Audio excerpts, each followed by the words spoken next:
The Fed's under fire today over the ArriveCan app. The COVID-era app was supposed to streamline border crossings during the years of pandemic travel restrictions, but its development and management devolved into a scandal for the federal government. The Canada Border Service Agency originally planned to spend $80,000 on the app, but costs quickly ballooned, and a report from Canada's Auditor General today pegged that cost at nearly $60 million, but noted it would be impossible to calculate the full cost of the app because of the CBSA's poor financial record keeping. Karen Hogan is Canada's Auditor General. She's with us live in studio now. Hi, Ms. Hogan. Great to have you here. Hi there. Thank you for having me. I appreciate you making the time. You did a lengthy report on all of this that Canadians might not have had the time to read thoroughly at this point. If they were to walk away, in your view, with one primary takeaway from what you did find when it comes to ArriveCan, what should it be?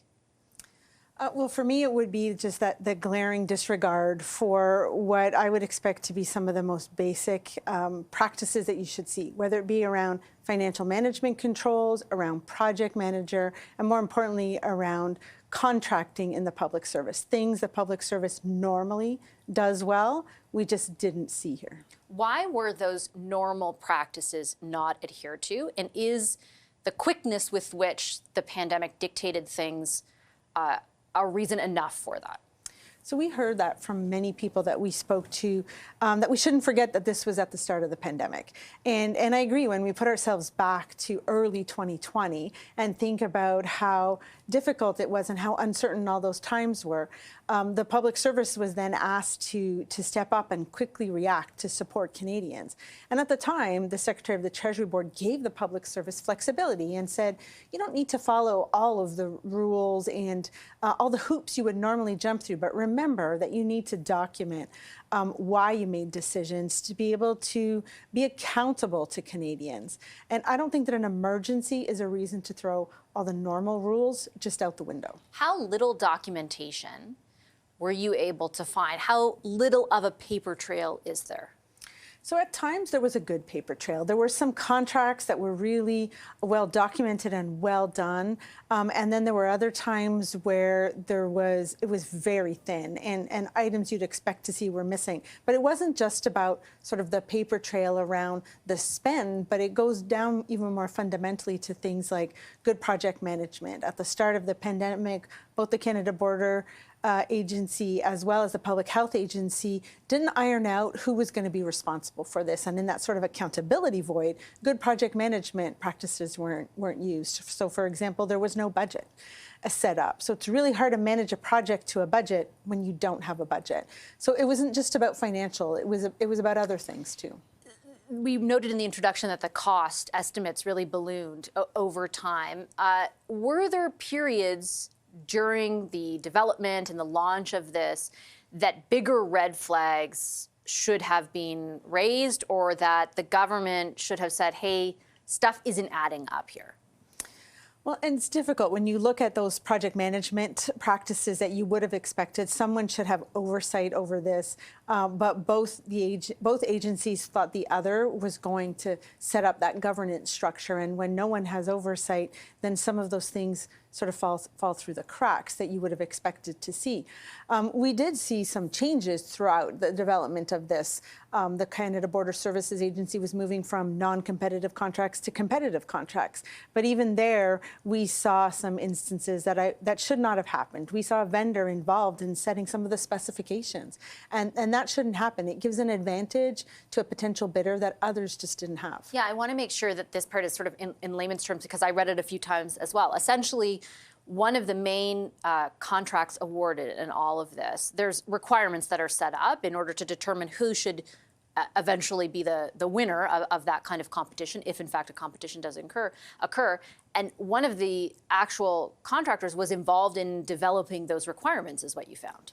Yeah, the requirements, there's two. There's sort of the selection criteria, what sort of experiences or competency levels that a contractor should have. And then there's the requirements for the app. And it was in the ones around what a contractor should have, what prior experience they should have. And they were so restrictive and narrow that it really limited competition. And competition is good because it helps ensure that the price remains lower and that the country gets better value for money. But in this instance, they were so narrow that only the vendor who helped establish them responded to the request for proposal and then ultimately received the competitive contract.